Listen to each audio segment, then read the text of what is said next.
할렐루야, 기쁨으로 하나님을 예배하는 복 있는 성도들이 되시기를 축복합니다. 우리가 지난 시간에요, 참으로 딱한 여인의 삶에 대해서 살펴봤었습니다. 남편이 선지자 엘리사의 제자였던 한 여인이 있었습니다. 그러나 그녀의 남편은 안타깝게도 먼저 세상을 일찍 떠나셨어요. 설상가상으로 남편이 남기고 간 것은 많은 빚뿐이었습니다. 이 여인에게는 빚을 갚을 방법이 없었어요. 빚쟁이들은 아이들을 데려다가 종으로 삼겠다고 선포한 상태였습니다. 이 절망스러운 상황에서 이 여인은 엘리사 선지자를 만납니다. 그러나 이 절망스러운 여인을 향하신 하나님의 놀라운 계획, 선한 계획, 축복이 있었습니다. 하나님께서 오늘 우리의 삶에도 변함없이 선한 계획으로 역사하심을 믿으시기 바랍니다. 오늘 이 말씀을 통해서 이 시대를 살아가는 성도들을 향하신 하나님의 마음을 나누는 시간이 될 수 있기 원합니다. 열왕기하 4장 2절 말씀을 보시면요, 엘리사가 그에게 이르되 내가 너를 위하여 어떻게 하랴? 내 집에 무엇이 있는지 내게 말하라. 그가 이르되 계집종의 집에 기름 한 그릇 외에는 아무것도 없나이다 하니 아멘. 내 집에 무엇이 있는지 내게 말하라. 엘리사 선지자의 말을 들은 여인이 곰곰이 생각해 봤을 겁니다. 도대체 나에게 뭐가 있는가? 이 여인에게는 기름 한 그릇이 있었지만 그러나 머릿속에서는 없는 것과 마찬가지였습니다. 그 대답을 보면 그렇죠. 하지만 하나님은 어떻게 일하셨습니까? 하나님께서는 이 여인에게 모든 이웃에게 가서 빈 그릇을 빌려 오라고 말씀하셨습니다. 성경은 이렇게 말합니다. 열왕기하 오늘 본문 말씀, 이르되 너는 밖에 나가서 모든 이웃에게 그릇을 빌리라. 빈 그릇을 빌리되 조금 빌리지 말고. 아멘. 오늘 말씀에서 우리가 함께 같이 주목해서 보기 원하는 부분은 모든 이웃이라는 바로 이 말씀입니다. 왜 하나님께서는 엘리사 선지자를 통해서 이 여인에게 모든 이웃에게 가서 그릇을 빌려오라고 말씀하셨을까요? 그것은 하나님께서 한 그릇의 기름을 통하여 베푸실 이 기적은 이 여인 한 사람만을 위한 기적이 아니었기 때문입니다. 이 여인이 살던 것이 어디입니까? 어디였을까요? 열왕기하 2장 말씀을 우리가 보면 엘리사 선지자가 주로 활동을 했고 제자들을 양성한 곳이 여리고라는 것을 우리가 알 수 있습니다. 여리고는 어떤 곳입니까? 하나님께서 이스라엘 백성들을 가나안 땅으로 인도하셨죠. 그 과정에 여리고는 하나님의 말씀대로 순식간에 무너져 멸망하고 말았습니다. 그리고 무너진 여리고를 향하여 성경은 이렇게 말씀했습니다. 여호수아 6장 26절을 같이 봅니다. 누구든지 일어나서 이 여리고 성을 건축하는 자는 여호와 앞에서 저주를 받을 것이라. 그 기초를 쌓을 때에 그의 맏아들을 잃을 것이요 그 문을 세울 때에 그의 막내 아들을 잃으리라 하였더라. 아멘. 여리고를 다시 건축한다는 것은 하나님께 저주받을 일이었습니다. 하나님의 경고를 무시하는 일이죠. 그런데 하나님의 말씀과 저주를 무시하고 여리고를 재건한 사람이 있습니다. 도대체 누구입니까?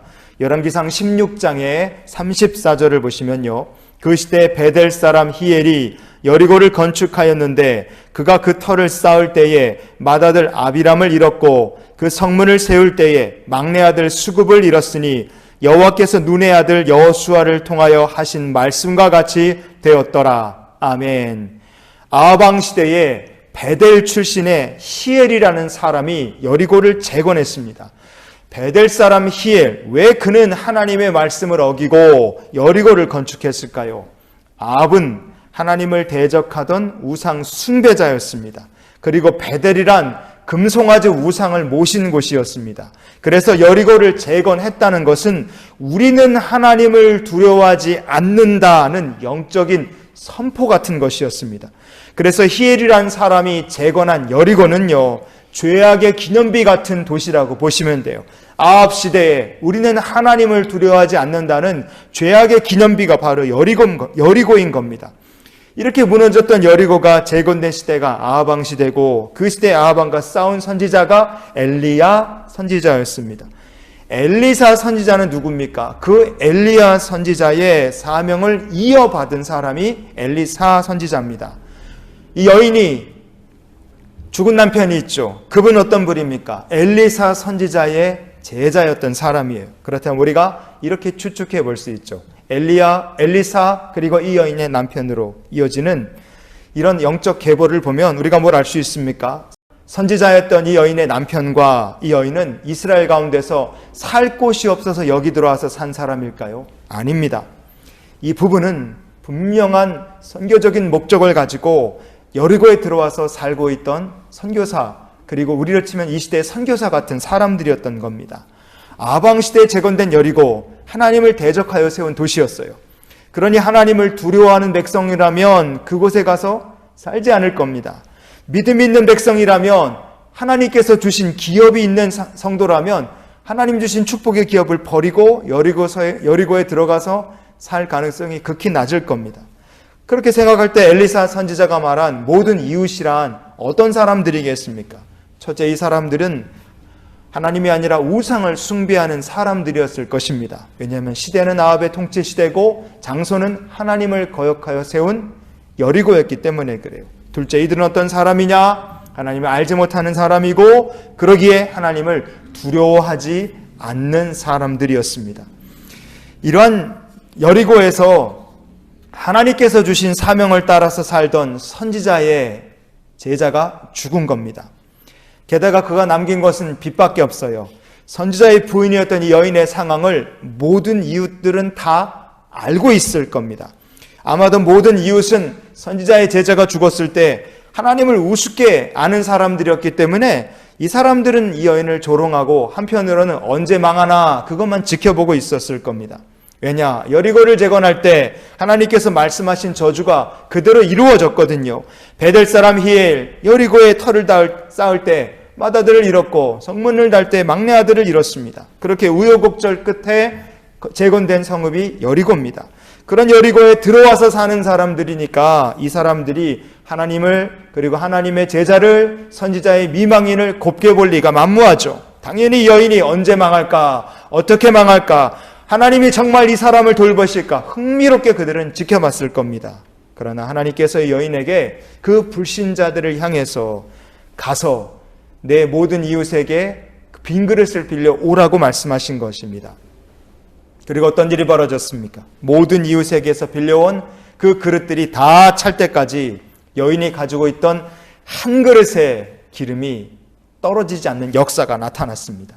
그리고 이 놀라운 기적만큼 우리가 잊지 말아야 될 것이 있습니다. 그것은 이 여인을 향하신 하나님의 명령입니다. 열왕기하 4장 7절을 보시면요, 그가 이르되 너는 가서 기름을 팔아 빚을 갚고 남은 것으로 너와 내 두 아들이 생활하라 하였더라. 아멘. 엘리사 선지자는 이 여인에게 가서 기름을 팔아 빚을 갚으라 이렇게 말씀합니다. 누구에게 가서 이 기름을 팔라는 겁니까? 하나님을 알지 못하는 그들에게 가라. 우상을 숭배하는 사람들에게 가라. 하나님의 백성이 망하기만을 기다리는 세상을 향해 가서 하나님의 백성이 망하지 않는다는 것을 이 기름을 팔아서 증거하라는 겁니다. 하나님께서 엘리사 선지자를 통해 주신 말씀은요, 이 여인에게 사명자의 삶을 계속 이어가라는 명령이었습니다. 성도 여러분, 하나님께서 택하신 백성을 돌보십니다. 저와 여러분을 돌보심을 믿으시기 바라요. 그러면 무엇을 하라고 하나님께서 주의 백성들을 돌보아 주시겠습니까? 우리가 이 세상에 하나님을 증거하며 살라고 우리를 돌봐 주십니다. 하나님께 영광을 돌리며 살도록 하나님께서 우리를 돌보시는 줄 믿으시기 바랍니다. 인터넷에 보면 교회 욕하고 성도들 욕하고 목회자들 욕하는 얘기, 입에 담지 못할 욕들이 수도 없습니다. 이 세상은 아주 노골적으로 교회, 하나님의 백성들이 망하기를 기다리는 세상입니다. 그렇기 때문에 지금 이 시대를 산다는 것은, 특별히 하나님의 백성으로 이 시대를 산다는 것은 우리의 신세가 이 선지자의 부인 언제 망하나 지켜보던 그 시대와 다를 바가 없다는 것을 우리가 생각해야 됩니다. 그렇기 때문에 이런 시대를 사는 우리들에게 필요한 것이 무엇입니까? 마르지 않는 한 그릇의 기름 같은 축복이 저와 여러분의 삶에 반드시 필요할 줄 믿습니다. 왜냐? 우리가 이 시대를 사는 하나님의 축복의 증인이 되어야 하기 때문에 그렇습니다. 하나님이 주실 축복을요, 어떤 사람이 받습니까? 복음의 증인으로 사는 사람들, 하나님께 영광을 돌려드리며 사는 사람들에게 마르지 않는 한 그릇의 기름 같은 축복이 예비되어 있음을 믿으시기 바랍니다. 그러니 우리가 이런 신앙의 태도를 가지고 살아야 되겠죠. 예레미야 33장 2절에 보시면요, 이를 행하시는 여호와, 그것을 만들며 성취하시는 여호와, 그의 이름을 여호와라 하는 이가 이와 같이 이르시도다. 아멘. 이를 행하시는 분은 여호와 하나님이시다. 세상을 지으신 분도 하나님이시고, 세상을 완성하시는 분도 하나님이시고, 사람의 길과 계획을 만드시는 분도 하나님이십니다. 우리의 꿈과 계획을 성취해 가시는 분도 하나님이십니다. 우리가 이 모든 영광을 하나님께 돌려드리며 창조주 하나님과 세상을 동행하는 주의 백성들이 될 수 있기를 원합니다. 그래서 하나님께서 이 여인에게 가서 기름을 팔아 이렇게 명령하신 거예요. 이 명령의 목적을 우리가 잘 기억해야 됩니다. 가서 기름을 팔아라. 그것은 빚을 갚으라는 목적만 있는 것이 아니죠. 제일 중요한 목적은 무엇이겠습니까? 하나님께 영광을 돌려드리고 하나님을 증언하는 삶을 살기 위해서 하나님의 백성이 세상 한가운데 불신자들 가운데서 행복하게 살라는 것입니다. 그래서 세상 사람들 모두에게 간증이 되는 삶을 살라고 하나님께서 가서 기름을 팔라고 말씀하신 것입니다. 여인은요, 하나님을 알지 못하는 불신자들에게 둘러싸여 있어요. 그런데 이 여인이 하나님이 주신 축복을 누리면서 자녀들과 행복하게 산다. 그러면 그 여인의 삶 자체가 하나님을 증거하는 증인의 삶이 되는 것이기 때문에 그렇습니다. 저 여러분의 삶이 복을 받아서 우리를 둘러싸고 있는 모든 사람들에게 하나님이 살아계심을 증거하는 축복의 통로가 되길 원합니다. 제 큰아들이 고등학교 2학년인데요. 이 아이가 학교에 와서 이런 얘기를 한 적이 있어요. 학교에 갔다 와서 아이가 말하기를, 아빠 저희 반에 저 빼고 교회 다니는 사람이 없어요. 제가 깜짝 놀랐습니다. 여러분, 세상이 진짜 이렇게 가고 있습니다. 성도 한 사람 주변에 예수 안 믿는 사람으로 둘러싸여 있는 거예요. 여러분, 그렇기 때문에 성도 한 사람 한 사람이 이제는 축복의 증인이 되어야 됩니다. 우리의 삶이 복받은 인생이 되어야 되는 거예요. 그래서 여러분, 하나님께 꼭 기도하시길 바랍니다. 시편 34편의 10절을 보시면요, 젊은 사자는 궁핍하여 줄일지라도 여호와를 찾는 자는 모든 좋은 것에 부족함이 없으리로다. 아멘. 복음의 증인들에게, 하나님을 찾는 성도들에게 하나님께서 좋은 것이 부족함 없도록 채우시고 또 채워주심을 믿으시기 바랍니다. 하나님이 주시는 축복을 받고 누리는 성도가 되어야 합니다. 전도하기 위해서라도 그렇게 살아야 돼요. 하나님이 함께 하시는 삶을 살아야 됩니다. 내 주변에 나를 둘러싼 불신자들에게 복음을 나누고 복음을 전하는 삶이 되기 위해서라도 우리가 하나님이 함께 하시는 복된 삶을 살아야 됩니다. 그래서 여러분의 인생 자체가 하나님을 전하는 전도자의 삶이 되실 수 있기를 바랍니다. 우리가 증인의 삶을 살기 위해서 그래서 한 주간 이런 기도로 살았으면 좋겠어요. 하나님을 세상에 전하는 축복의 증인이 되게 하옵소서. 선지자의 제자였던 이 남편이 먼저 세상을 떠났지만 이 여인의 이야기는 결코 배드 엔딩으로 끝나지 않았습니다. 해피엔드로 끝났어요. 하나님께서는 이 여인이 불신자들 가운데서 계속해서 축복의 사람으로 살게 하셨습니다. 우리도 이 세상 가운데서 하나님의 살아계심을 전하는 축복의 통로로 우리 하나님께서 저와 여러분을 쓰실 줄 믿습니다. 믿음으로 사는 자는 결코 그 인생이 배드엔딩이 되지 않습니다. 해피엔드로 끝나게 됩니다. 그런 이번 한 주간도 하나님을 세상에 전하는 축복의 증인으로 주시는 복을 받아 누리며 삶이 하나님을 전도하는, 증거하는 그 삶 자체가 전도자의 삶이 되시기를 예수님의 이름으로 축원을 드립니다. 기도하시겠습니다. 좋으신 아버지 하나님, 사랑하는 주의 백성들이 주님을 알지 못하는 사람들에게 둘러싸여 사는 시대가 되었습니다.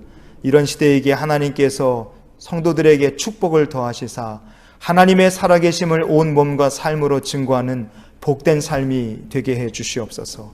하나님을 섬기는 성도의 가정과 사업과 직장이 잘 되게 하시고 한 사람도 한 성도도 예외 없이 하나님께서 복 주시는 믿음의 증인들이 될 수 있도록 오늘 말씀을 나눈 모든 이들의 삶에 은혜와 능력을 더하여 주시옵소서. 이제는 우리를 사랑하신 우리 구주 예수 그리스도의 크신 은혜와 하나님 아버지의 크고 놀라우신 사랑과 성령님의 충만케 하시는 역사가 이제 세상을 향해 나가는 이 귀한 성도들의 앞날 위에 주의 축복과 은혜로 늘 채워주시기를 성부 성자 성령의 이름으로 축원하옵나이다. 아멘.